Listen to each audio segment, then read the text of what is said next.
Tour company owner is being sentenced for her role in the deaths of 4 people who drowned while paddleboarding in Pembrokeshire.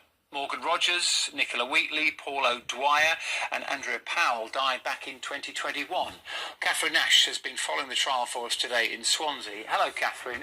Tell us a bit more about exactly what happened, if you can.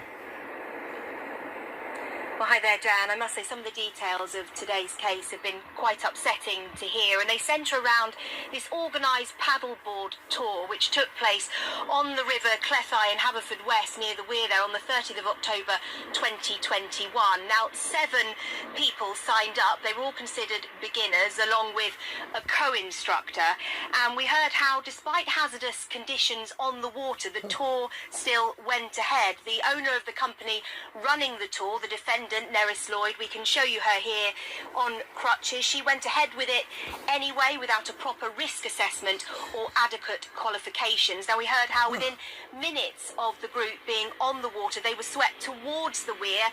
8 of them went over the top and 4 of them died as a result. Now, they were Morgan Rogers, who you can see here on the left, Nicola Wheatley to her right, Paul O'Dwyer, who you can see in the middle. He was also the co-instructor, and Andrea Powell on his right. They all died of drowning, dropping down the face of the weir into turbulent circulating water below.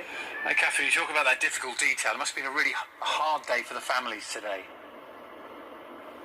Yes, you can't really imagine what today was like for the families. There were some survivors there too. They've waited a long time for this case to get to court. Now, many of them gave very moving impact statements. One of those was Mark Powell, who's the husband of Andrea, and he spoke about the moment he had to tell their son, who was only 7 at the time, that his mum wasn't coming home. He said, "I will see his face and hear that cry of utter anguish until my dying day.